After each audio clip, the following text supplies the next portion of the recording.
जय गुरुदेव। आज का जो ज्ञान पत्र है वो है कर्म।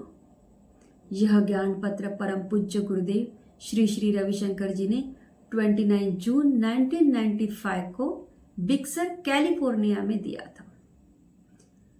तो चेतना में पड़ी छाप को कर्म कहते हैं। यह छाप समान स्थितियों, घटनाओं और कार्यों को आकर्षित करती है। कर्म के 3 पहलू हैं: प्रभाव, क्रिया और परिणाम। जैसे उदाहरण के लिए हम केले का एग्जाम्पल लेते हैं यहाँ पे। तो गुरुदेव ने केले का एग्जाम्पल देके बहुत सिंपल तरीके से हमें यहाँ बताया है। तो केले को देखना कर्म है। तुम इसे खाना चाहते हो क्योंकि तुम इसे पहले खा चुके हो। यह कर्म है एक छाप के रूप में। फिर तुम उसके लिए तरसते हो और खाते हो। यह कर्म का परिणाम है। उसे देखना, उसकी तृष्णा और उसे खाना सब कर्म ही है। अचेतन क्रिया कर्म को एकत्रित करती है। निष्क्रिय रहना भी कर्म बन सकता है, लेकिन सचेतन क्रिया कर्म से परे है। यहां पर गुरुदेव को एक प्रश्न पूछा था कि क्या हम अपना कर्म बदल सकते हैं। तब गुरुदेव ने कहा था कुछ कर्म बदले जा सकते हैं और कुछ नहीं। तो जैसे हलवा बनाते समय अगर उसमें घी या चीनी कम हो गई हो तो हम उसमें और अधिक डालकर उस हलवे को बना सकते हैं। लेकिन जब वह हलवा पूरी तरह से बनकर तैयार हो जाता है तो क्या हम उससे फिर से सूजी बना सकते हैं? नहीं ना। वैसे ही दूध में से हम खट्टा दही, मीठा दही बना सकते हैं, लेकिन क्या हम उस दही में से फिर से दूध बना सकते हैं? नहीं बना सकते, है कि नहीं।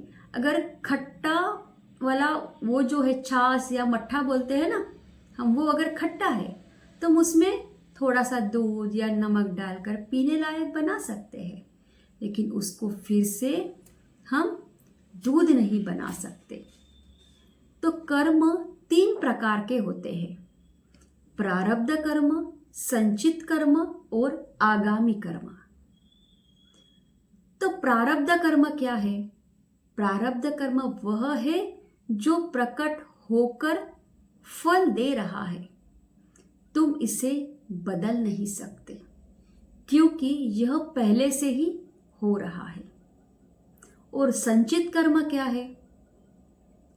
अतीत में एकत्रित किए हुए कर्म, इसको संचित कर्म कहते हैं। संचित कर्म को आध्यात्मिक अभ्यास के द्वारा नष्ट किया जा सकता है। आगामी कर्म क्रिया का भविष्य में आने वाला प्रभाव। जैसे उदाहरण के लिए यदि तुम अपराध करो, आज भले ही तुम पकड़े ना जाओ, लेकिन कहीं ना कहीं मन में ऐसे चलते रहता है ना कि कभी ना कभी तो हम पकड़े ही जाएंगे, है कि नहीं। तो ये ऐसे मन में चलते रहता है। तो जब मन में पड़ी छाप को पूरी तरह से मिट जाती है तब तुम कर्म से मुक्त हो जाते हो। सत्संग, योग और ध्यान के द्वारा सभी बुरे कर्मों के जो बीज है वो अंकुरित होने के पहले ही हम उसे नष्ट कर सकते हैं, नष्ट किया जा सकता है। तो इसीलिए जीवन में योग, ध्यान और सत्संग को हमेशा अपनाना चाहिए, हमेशा करना चाहिए। और जीवन में गुरु होना अति आवश्यक है। जब हमारे जीवन में गुरु होते हैं तब गुरु के माध्यम से ही हमें ज्ञान की प्राप्ति होती है। और कई बार देखो बहुत सारे मिराकल्स हमारे जीवन में होते हैं। आप सब लोग मेरी इस बात से ज़रूर सहमत होंगे कि जब हमारे जीवन में गुरु होते हैं ना, तो बहुत बड़ी समस्या से भी हम छोटे समस्या से निकल जाते हैं। मतलब जैसे जीवन में बहुत कुछ बड़ा घटित होने वाला है, बहुत बड़ा हमारा नुकसान होने वाला होता है, लेकिन वो बड़े कर्म को गुरु हमें छोटे से कर्म से निकाल कर लेके जाते हैं और हमें पता भी नहीं चलता है।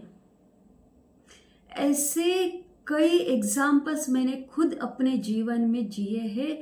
कई ऐसे मिरेकल्स मेरी लाइफ में हुए हैं। कई बार ऐसे लगता है कि काश अगर गुरु हमारे जीवन में नहीं होते तो हमारा जीवन आज कैसा होता।